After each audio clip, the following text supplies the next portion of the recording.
What's up guys, welcome to a new video, and today I'm here to make a guide on Baicang. Baicang is an incantation type main DPS who is currently the only dot damage dealer in the game. He uses power words to maximize his damage with his kit, and he is probably the hardest, or at least the highest ceiling DPS in the game, or character in overall in the game right now.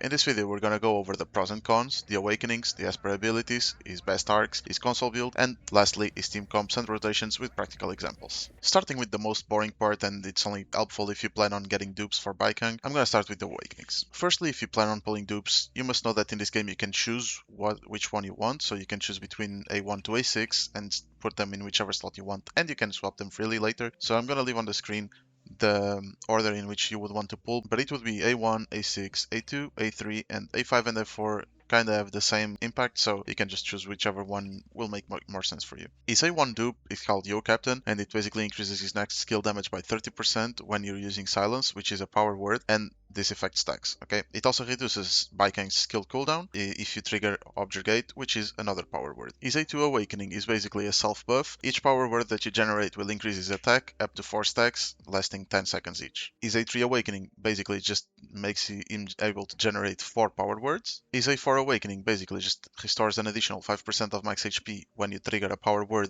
with his ultimate, and we'll get into that later, but this is basically just the blast power word, which doesn't make sense to include in the awakenings. I think you should just skip A4 altogether. A5 increases his ult duration basically, and A6 increases his crit rate by 30% during his ultimate, which is super good because Baicang relies a lot on crit rate and crit damage. Now moving on to his Esper abilities, Baicang basically functions with power words, and you need to understand the power words and what they do to be able to fully maximize his kit. The first power word that you can apply is Bless, and Bless is applied by basically basic attacks. Every third basic attack you will apply Bless.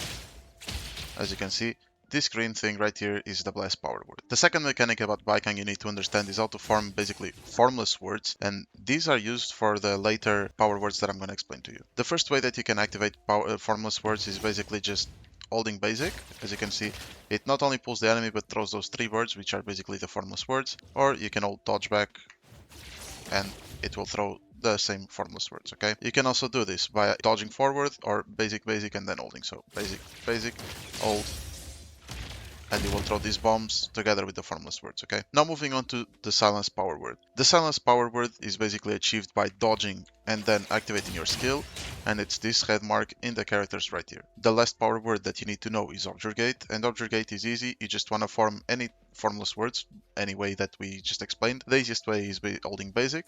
You hold basic and then activate your skill, and it will generate the power word here in the ground, which is Objurgate. The power words are basically used for your ultimate incantation later, and they have different effects. The bless power word, when you generate it and you ult, will basically do single target damage, and it will regenerate 5% of your HP. Keep in mind that Baicang loses HP every time he uses a power word to generate them. The second power word, silence, is single target damage, and it's basically that. It just does high target single target damage, as you can see. Both Bless and Silence are attached to the enemy, but the last one, Objurgate, is an AoE that is not attached to the enemy. It spawns from the ground, so keep in mind how you use it. You hold basic, you put Objurgate, and as you can see, it's from the ground. Then you want to pop it with your ult, and it will deal massive AoE damage to every enemy in the area, okay? Keep in mind that no matter which power word you use, your ultimate will stay for the duration that you see here, doing dot damage, and you can swap to other characters while this happens. Another fact about your ultimate is that it also executes enemies under 10% HP and boss monsters under 5% HP. For the level of priority and in-depth details, you can read the description of the skills that are obviously in the game, but the ones that you absolutely must have are both of his support skills, as the first support skill basically allows you to reapply Scorch when you apply Scorch with Baicang and then use a power word, and the second one increases his attack by 20%, even if you're not using Skia, Fadia, or the upcoming Lacrimosa to use the rest of the passive ability effects. His normal support skill is basically when you swap into him, you will generate one instance of silence, so it's also useful to level it up, but the priority in which you want to level the skills up is basically the ultimate, the skill, passive 1, passive 2, basic attacks, and support skill, lastly, okay? His ultimate is the big chunk of damage from his kit, so you really want to make sure you have it at level 10 if possible, but if not, you want to have at least every single skill level 6 as soon as you can. His life skill is also useful if in case you want to do the Origin Cafe build that basically just spams clients with the hammer and gets you done with the goals that you need to complete it with 3 stars, but that's for another video. Moving on to Baicang's arcs, the best in slot for him is Camellia Society, which can be achieved by his side quest story in the game that will lead you to beat the plant boss, and after you beat the plant boss it will also unlock the anomaly hunt for him, where you can get dupes, which will be a rare drop, or you can buy them with the keys in the arc shop in the mall. This arc basically gives him crit rate, base attack, as usual, and it will increase his crit damage for 5 seconds when his HP is reduced. And why this works is because, as I've said before, his HP is reduced every time he triggers a power word. With this arc you can also unlock his R, and it will just leave any random attack from this list right here. You can use it if you want, it's not mandatory. His second best arc is A Time Will Come, which is an A rank arc because it not only gives crit rate but it increases his flat attack percentage. It's not ideal, but if you don't have his best in slot Camellia Society, then I'd recommend you use this one, and in case you don't have any of them, then you're just good. On his console you want to run the Crimson Twin Butterflies set, which is the set you're seeing right here, and you want to run it with Incantation damage bonus as his main stat, because you can get not only crit rate for each type 3 model equipped that you have, but also from the arc, which already gives you the crit rate necessary. So you want to make sure that this has Incantation damage bonus to maximize your damage even further. On the models, you want to try to achieve crit rate, crit damage on basically every single one of them if possible. After crit rate and crit damage, you want to go for either attack percent or damage percent. They don't matter, it's the same. And after that, at flat attack, and for lastly, break intensity. At level 80, when you have Baicang fully built, you want to try to achieve 20,000 HP, at least 2,000 attack, 75% crit rate, 100% crit damage, minimum, without the buff from the arc, 47.5% incantation damage, and 10% universal damage. If you don't have the Crimson Twin Butterfly set, you can run the Shadow Crit set. Although it's not ideal, it will do the purpose of getting your Baicang up to par to whichever you're trying to do for now, and then lately you can min-max him, because this set will not only give you 10% extra, it will also increase your attack by 25% when you cast a skill, and as you've seen, Baicang will cast skills a lot. Just as a final note, don't worry if your Baicang still doesn't look with the stats that I mentioned, it's obviously hard at level 50 or 60 to get those stats while not in complete endgame. For his teams, the ones I'm running is either this team with Baicang, Daffodil, Sakiri and Danielle to get these 3 rotations. You can also use this team with Adler if you want to use Danielle for your Blossom team, or you can use the team with Nanali, Jiwon, Sakiri to get the X instead of the Scorch in case you don't have Daffodil. In this team you can also swap Nanali out by Mint in case you haven't pulled for her. It's not going to be the same, but it will still be able to give you the X reaction. For the rotations with the Scorch team, you want to start with Danielle ult and then redirect skill to make sure you get the bonuses from her. So ult and then redirect skill. Move on to Sakiri, older ability, ult. Go into Daff, ult with Daff. Use her redirect skill. Go to Baicang, apply Objurgate and ult. And then you basically want to use Daffodil's steps with the ult. So once, go back to Baicang, get a few more hits here and there, and then Daff again. And you want to finish up the mobs with either Daff or Baicang any way you want. I'm gonna get a few Scorch here, and then I'll repeat the process as soon as I have the ults available to me. You can skip Aniel if you don't have her build like me. She can't ult as often as I would like to, so I'll just start from Sakiri, go into Daff, and repeat the process all over again. Ult with Daff. Keep in mind this is at level 50, so obviously the rotations are not optimal. Then go to Baicang, apply Objurgate, and ult to detonate the power words. And once again, just quick swap between Baicang and Daff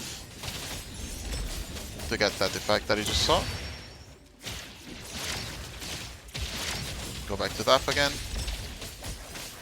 use your redirect skill, and finish the mobs with Baicang or Daffodil.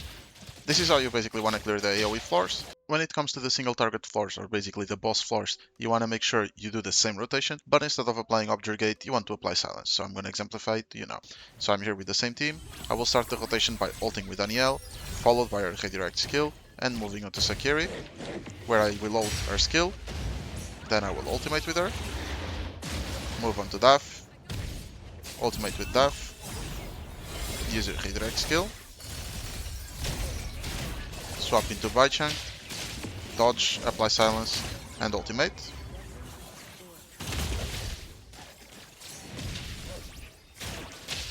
You just want to eat a bit with Baicang, move on to Daff, use your ultimate passive, go back to Baicang. And I'm going to apply Scorch now with Daff, move on to Daff, apply Scorch with Baicang, because now you can reapply Scorch by reapplying another power word, which is what I did. Go back to Aniel and just repeat the rotation all over again. So ultimate with Aniel. Just redirect skill. Skill from Sakiri. Ultimate from Sakiri. And basically like you just want to do this all over again. Ultimate with Daf.